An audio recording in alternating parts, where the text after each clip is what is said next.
ولا تکونوا کالذین نسوا اللہ فانساہم انفسہم اولئک هم الفاسقون لا یستوی اصحاب النار واصحاب الجنہ اصحاب الجنۃ هم الفائزون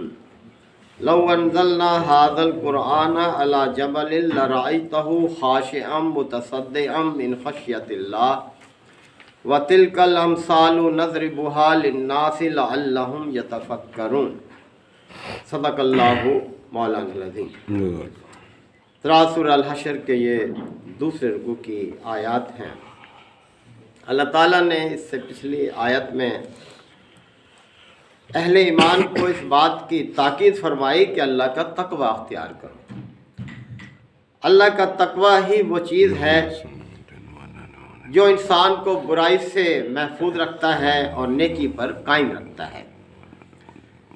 اور ساتھ ساتھ یہ ہدایت فرمائی کہ ہر شخص اس بات کو پیش نظر رکھے کہ اس نے کل کے لیے کیا سامان کیا ہے۔ دنیا کی زندگی میں ہم اس شخص کو بڑا عقل مند سمجھدار سمجھتے ہیں کہ جو آج جو کچھ کما رہا ہے کل کی بھی اس کو فکر ہے، یعنی جو کچھ اس نے آج کمایا اسے وہ پورا کا پورا لٹا نہیں دیتا بلکہ کل کے لیے بھی بچا کر رکھتا ہے، ضرورت کے مطابق خرچ کرتا ہے، اور یہ سوچتے ہوئے کہ کل نہ جانے کیسے حالات ہوں، بیماری ہو، کوئی اور مسئلہ ہو، کوئی حادثہ ہے تو یہ میرے کام آئے گا۔ اور جو شخص جو کماتا ہے اسی وقت سب لٹا دیتا ہے، ہم کہتے ہیں یہ تو سمجھدار نہیں ہے، بے وقوف انسان ہے۔ تو پھر یہ دنیا اور آخرت یہ بھی ایسی ہے، آج اور کل ہے۔ دنیا میں انسان بھیجا اس لیے گیا ہے کہ وہ آخرت کا سامان کرے، تو سمجھایا کہ ہر شخص زندگی بسر کرتے ہوئے اس چیز کو پیش نظر رکھے کہ اس نے کل کے لیے کیا سامان کیا ہے، کل کے لیے کیا بندوبست کیا ہے، یعنی آخرت کے لیے اس نے کیا تیاری کی ہے۔ اور پھر یہ کہ جو کچھ تم کرتے ہو اللہ سے پوشیدہ نہیں ہے، اللہ اس کو جانتا ہے۔ آگے بات کی جا رہی ہے کہ وَلَا تَكُونُوا كَالَّذِينَ نَسُوا اللَّهَ، اور اے ایمان والو تم ان لوگوں کی طرح سے نہ ہو جانا جنہوں نے اللہ کو بھلا دیا۔ فَأَنْسَاهُمْ أَنفُسَهُمْ، پس اللہ نے بھی پھر انہیں ان کا نفس بھلا دیا، اپنا آپ بھلا دیا انہیں، یعنی خدا فروشی کا انجام جو ہے وہ خود فراموشی ہے۔ اللہ کو اگر بھول جائے گا انسان تو پھر وہ اس دنیا میں اپنی حیثیت کا غلط تعین کرے گا، پھر وہ اپنی زندگی کو اس طرح سے بسر کرے گا کہ اس کا یہ مقصد وجود بیکار ہو جائے گا۔ انسان اس بات کا احساس رکھے کہ وہ اللہ کا بندہ ہے، اور ایک ہی ہے وہ ذات جس کا وہ بندہ ہے، اور اسی کی بندگی کے ساتھ اسے زندگی بسر کرنی ہے۔ لہذا جب وہ اللہ کو بھول جائے گا تو وہ اپنے آپ کو بھول جائے گا، اور وہ اس طرح سے پھر زندگی بسر کرے گا کہ وہ دوسروں کے تابع ہو جائے گا۔ اگر اللہ کو یاد رکھے گا تو اللہ کی بندگی کے مطابق زندگی بسر کرے گا، اللہ کو بھول جائے گا تو پھر وہ چاہے جس کی بندگی کرے گا، اپنے نفس کی بندگی کرے گا، اوروں کی بندگی کرے گا، اپنا مقصد حیات کھو بیٹھے گا۔ اس لیے تاکید کی گئی ہے کہ وَلَا تَكُونُوا كَالَّذِينَ نَسُوا اللَّهَ، ان لوگوں کی طرح سے مت ہو جانا جنہوں نے اللہ کو بھلایا، تو پھر فَأَنْسَاهُمْ أَنفُسَهُمْ، تو اس نے ان کا اپنا نفس بھلا دیا، اپنے آپ کو بھول گئے وہ شخص کہ ہماری حیثیت کیا ہے اس دنیا میں، ہمیں زندگی کیسے گزارنی ہے، اور وہ اپنا کارنامہ حیات جو ہے وہ غلط بسر کر کے چلے گئے۔ اولئک هم الفاسقون، اور ایسے ہی لوگ فاسق ہیں، یعنی جب انسان اللہ سے غافل ہوگا تو وہ اپنے آپ سے غافل ہو جائے گا، اور یہ غفلت اسے کیا نتیجہ دے گی کہ وہ اسے فاسق بنا دے گی، اللہ سے غفلت اسے فاسق بنا دے گی۔ تو اس لیے فرمایا ہے کہ اولئک هم الفاسقون، ایسے ہی لوگ فاسق ہیں۔ لا یستوی اصحاب النار واصحاب الجنہ، یاد رکھو اہل دوزخ اور اہل جنت برابر نہیں ہو سکتے، زمین آسمان کا، ایک دوسرے کی ضد ہیں، اس لیے کہ دنیا میں ان کی زندگیاں ایک دوسرے کے ساتھ مختلف تھیں۔ اور اصحاب الجنت ہم الفائزون، اہل جنت ہی اصل میں کامیاب لوگ ہیں۔ ہر شخص چاہتا ہے مجھے کامیابی ملے، تو پھر کامیابی کے لیے وہ راستہ بھی اختیار کرنا پڑے گا جو کامیابی کا راستہ ہے۔ تو اہل جنت ہی حقیقت میں کامیاب ہیں، اور اس کے لیے وہی راستہ ہے جو یہ قرآن بتاتا ہے۔ اب ایک مثال سے ہمیں توجہ دلائی ہے، فرمایا لو انزلنا ھذا القرآن علی جبل، اگر ہم اس قرآن کو کسی پہاڑ پر اتار دیتے، لرأیتہ، تو تم دیکھتے اس کو، خاشعا متصدعا من خشیۃ اللہ، کہ اللہ کے خوف سے یہ دبا جا رہا ہے، پھٹا جاتا ہے، یہ کیفیت ہوتی اس کی۔ یعنی اگر پہاڑ کو ہم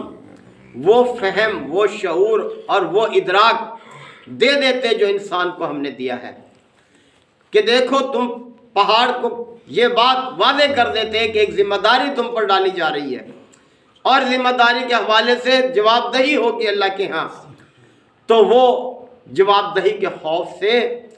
یہ کیفیت ہوتی اس مضبوط پہاڑ کی کہ ایسے لگتا تمہیں جیسے دب رہا ہے اور پھٹ جائے گا بھی یہ۔ لیکن انسان کو نہ جانے کیا ہے کہ وہ قرآن کو پڑھتا بھی ہے، دیکھتا بھی ہے، سنتا بھی ہے، اللہ نے صلاحیتیں دی ہیں فہم کی،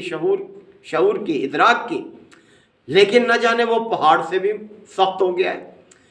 کہ اس پر کوئی اثر ہی نہیں ہوتا، اس سے کوئی تاثیر ہی قبول نہیں کرتا۔ وہ کیا ہو گیا انسان کو، کس طرح سے انسان کو جھنجھوڑا ہے اللہ تعالیٰ نے۔ اور یہ کہ وَتِلْكَ الْأَمْثَالُ نَضْرِبُهَا لِلنَّاسِ لَعَلَّهُمْ يَتَفَكَّرُونَ، یہ مثالیں ہم لوگوں کے سامنے اس لیے بیان کرتے ہیں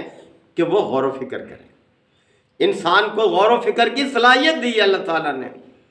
شعور کی صلاحیت دی ہے، فہم کی صلاحیت دی ہے، بصیرت کی صلاحیت دی ہے، لیکن وہ اسے استعمال ہی نہیں کرتا، اور وہ راستہ اختیار نہیں کرتا جو کامیابی کا راستہ ہے۔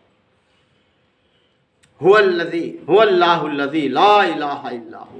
اللہ ہی وہ ذات ہے کہ جس کے سوا کوئی اور معبود ہے ہی نہیں۔ اللہ اس کائنات کا یکتا معبود ہے، اور کائنات کی ہر چیز اس کی بندگی میں ہے۔ دیکھ لو، کسی کو دیکھ لو، یہ چاند ہے، ستارے ہیں، بادل ہیں، موسم ہے، رات ہے، دن ہے، دیکھیں کس کی بندگی کر رہے ہیں، تمہارے سامنے ہے، یہ سب پوری کائنات اس کی بندگی کر رہی ہے۔ اور یہ کائنات کی ہر چیز اپنے وجود سے اس بات کا اعلان کر رہی ہے، اظہار کر رہی ہے کہ جس ہستی نے اسے بنایا ہے وہ بہت بے عیب ہے، بے نقص ہے، کوئی کجی نہیں ہے اس کی صنعت میں، اس کی بناوٹ، جو کچھ بنایا خوب بنایا، بے مثال بنایا، یعنی کہیں تمہیں کوئی خامی نظر نہیں آئے گی۔ تو تم اس سے غافل کیوں ہو؟ اپنے اس عظیم رب سے جس نے کائنات بنائی ہے، جس نے تمہیں بنایا، تمہارے لیے یہ ساری چیزیں مسخر کی ہیں، اس نے تمہارے فائدے کے لیے کی ہیں، تم اس کی بندگی میں کیوں نہیں رہنا پسند کرتے؟ اس کی بندگی سے کیوں اجتناب کرتے ہو؟ کس کا نقصان کرو گے؟ کیا رب کی شان میں کوئی کمی آئے گی؟ تو انسانوں سوچ سمجھ کر زندگی بسر کرو، یہی ہدایت ہے انسان۔ یہ پوری سورہ بار کے آگے اللہ تعالیٰ نے اپنی صفات کا بیان کیا ہے، بہت صفات ہیں، اور یاد رکھنی چاہیے اس رکوع کو، بار بار پڑھتے رہنا چاہیے۔ اللہ کا ذکر ہے بہت اعلیٰ ان آیات کے اندر، جو ہے اللہ کی صفات بیان ہوئی ہے۔ دو ہی مقام ہے قرآن مجید میں، ویسے تو مختلف جگہوں پر اللہ نے اپنی صفات کا بیان کیا ہے، لیکن ایک آیت الکرسی میں، دوسرے یہ سورہ حشر کے آخری رکوع میں اللہ تعالیٰ نے اپنی بہت کثرت کے ساتھ صفات کا ذکر کیا ہے۔ اللہ تعالیٰ ہمیں ان صفات کو پیش نظر رکھنے کی توفیق عطا فرمائے، ان کا ادب، ان کا احترام اور احسان کو اللہ نے جو ہم پر کیا ہے اس کو ہم یاد رکھیں۔ وآخر دعوانا الحمدللہ وکفی ربنا آتنا فی الدنیا حسنہ وفی الآخرۃ حسنہ وقنا عذاب النار وادخلنا الجنۃ مع الابرار یا عزیز و یا غفار یا رب العالمین اللہم انک عفو کریم تحب العفو فاعف عنا اللہم من احییتہ منا فاحیہ علی الاسلام ومن توفیتہ منا فتوفہ علی الایمان یا شافی الامراض اشف مرضانا ومرضى المسلمین یا قاضی الحاجات اقض حاجاتنا وحاجات المسلمین اللہم اعز الاسلام والمسلمین ربنا تقبل منا انک انت السمیع العلیم وتوب علینا انک انت التواب الرحیم صلی اللہ تعالی علی خیر خلقہ محمد وآلہ وصحبہ اجمعین.